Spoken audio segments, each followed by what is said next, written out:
Hi friends, welcome to my channel. ఈరోజు మనం చిక్కుడుగాయ కొబ్బరి ఫ్రై ఎలా చేయాలో చూద్దాం. ముందుగా చిక్కుడుగాయలు తీసుకొని ఇలా ముక్కలుగా చేసుకొని శుభ్రంగా కడిగేసి వాటర్ పోసుకొని చక్కగా ముక్క ఉడికించుకోవాలి. ముక్కలు మునిగేటంత వరకు వాటర్ పోసుకొని స్టవ్ మీద పెట్టుకొని ఉడికించుకుందాం. ఈ 10 మినిట్స్లో మనకి ఉడికిపోతాయి. ఇవి ఉడికేలోపు దీనిలోకి ఆనియన్, మిర్చి కట్ చేసుకుందాం. వీటిని కట్ చేసుకుందాం. ఈ విధంగా ఉడుకుతున్న చిక్కుడుకాయల్లోకి ఒక అర స్పూను ఉప్పు వేస్తున్నాను. ఇది 5 మినిట్స్లో కుక్ అయిపోతుంది. ఈ విధంగా చక్కగా ఉడికిపోయాక స్టవ్ ఆఫ్ చేసి ఈ నీళ్ళన్నీ వార్చేసుకుందాం. స్టవ్ మీద మూకుడు పెట్టి 2 స్పూన్స్ ఆయిల్ వేసుకుందాం. ఈ ఆయిల్ హీట్ ఎక్కాక పోపులు వేద్దాం. నూనె హీట్ ఎక్కాక దీనిలో పోపులు, ఎండుమిర్చి వేసుకుందాం. పోపులు ఈ విధంగా వేగిపోయాక ముందుగా కట్ చేసి పక్కన పెట్టుకున్న పచ్చిమిర్చి వేసుకుందాం. దీనిలోనే కరివేపాకు.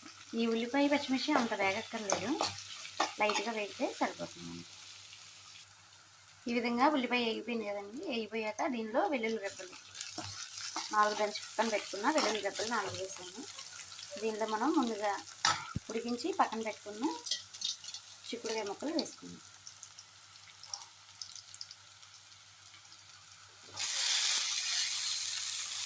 వేసుకుని దీనిలో వాటర్ అంతా డ్రై అయ్యేంత వరకు ఫ్రై చేసుకున్నాం. ఈ విధంగా ఫ్రై అవుతున్న వాటిలో ఒక అర స్పూన్ పసుపు.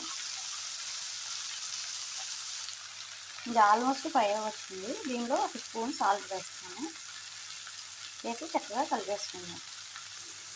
ఈ విధంగా ఫ్రై అవుతున్న దానిలో ముందుగా తురిమేసి పక్కన పెట్టుకున్న కొబ్బరి తురిమేసి కలుపుకుందాం.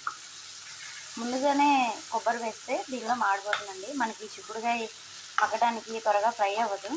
అందుకని చెప్పేసి ఇప్పుడు వేస్తున్నాము కొబ్బరి చిక్కున ఫ్రై అయిపోతుంది మనకి.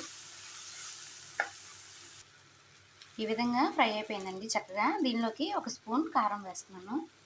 కారం వేసి కారం కొంచెం ముక్కలకి పట్టేదాకా ఫ్రై చేసుకుంటే బాగుంటుంది. అడుగంటకుండా తిప్పుకుంటూ ఉండాలి.